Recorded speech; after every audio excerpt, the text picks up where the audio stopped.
No segundo dia de bombardeios intensivos no norte da Síria, jatos russos e sírios atacaram a cidade de Idlib com o objetivo de repelir insurgentes que tomaram grande parte da cidade de Alepo. Vamos conversar agora com o professor de Relações Internacionais, Alexandre Pires. Professor, bom dia e muito obrigado por nos atender. Bom dia, Rafael. Professor, o regime de Bashar al-Assad já passou por maus bocados, por outros momentos na história recente em que a queda era iminente, mas com apoio de outros países, a Rússia notadamente, mas não só, conseguiu se reestruturar. Qual é a avaliação que o senhor faz desse momento aqui? Qual é o risco de o regime dessa vez cair, independentemente de ajuda de países como a Rússia, a China ou qualquer outro? Esse é um dos grandes conflitos pouco falados, né? Ou seja, um conflito que vem desde 2011, com vários apoios, vários países envolvidos. A Rússia, com certeza, tem a sua grande vitória geopolítica, mantendo o Bashar al-Assad no poder. Só que o que nós vemos agora, Rafael, são os efeitos de um conflito, de conflitos no mundo que estão se tornando cada vez mais interligados, ou seja, essa investida dos rebeldes aí, do Comitê de Liberação do Levante, né, o HTS, mostra um resultado do conflito em Israel, ou seja, que enfraquece tanto o Irã quanto o Hezbollah, que são grupos que davam apoio ali e suporte ao regime do Bashar al-Assad. E a Rússia, por outro lado, tem gastado um esforço gigantesco na Ucrânia. Então, o que nós vemos? Esse enfraquecimento dos principais parceiros do regime do Bashar al-Assad levaram a essa investida. Nós temos que lembrar o seguinte, essa região, seja Idlib ou Alepo, são regiões próximas da Turquia e esse grupo era um grupo que tinha um certo controle dessa área, mas não completo, né? Então, é uma região ali fronteiriça praticamente com a Turquia, que dá apoio. Então, eles conseguiram fazer essa investida, mas não quer dizer que eles avançaram para os territórios controlados pelas forças do Bashar al-Assad, que estão um pouco mais ao sul, né? E na parte norte, só que mais próxima ali do Iraque, nós temos o controle dos curdos, que são apoiados pelos Estados Unidos. Então, são várias frentes de conflito, mas isso ameaça, sim, o regime e, claro, a capacidade da Rússia de manter o apoio, que é o principal, que é com força aérea.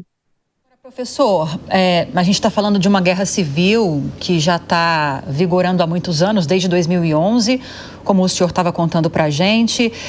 Qual que é o interesse da Rússia em ficar do lado do governo sírio? Já foi importante anteriormente, como o próprio Colombo lembrou em outras ocasiões, não é a primeira vez que os rebeldes avançam contra o governo instituído. Qual que é o interesse dos russos nessa defesa? Os russos, eles têm, obviamente, uma busca há muito tempo, né, ou seja, secular, desde Pedro o Grande, por saídas ao mar, né? E essa região, nós temos que lembrar que é uma região estratégica, porque o Levante é ali o começo do Mediterrâneo. Se nós olharmos a estratégia do Putin nos últimos anos, ela tem sido nesse sentido, né, de controlar o Mar Negro, né, e controlar essa outra ponta que seria ali a região do Levante. Por quê? O Putin ele depende de uma passagem, que é o Bósforo, que é controlada pela Turquia, né? Então, ele cria duas frentes e melhora a negociação dele para passagem, por exemplo, de material e navios militares por essa área, né? Sendo que, pelos acordos, muitos desses materiais não poderiam ser passados.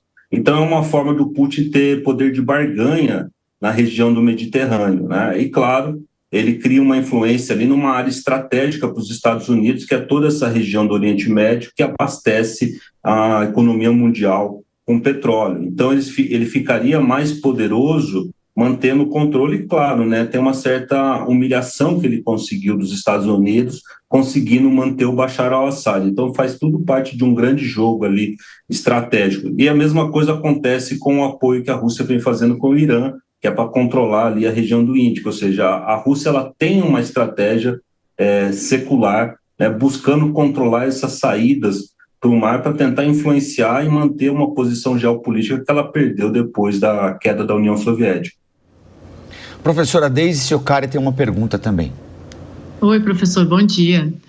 Professor, considerando essa complexidade política ali da região, né, quais seriam as consequências internacionais de uma escalada militar em Idlib, considerando essa participação da Rússia e as tensões já existentes com a OTAN? O que pode acontecer geopoliticamente com essa escalada militar?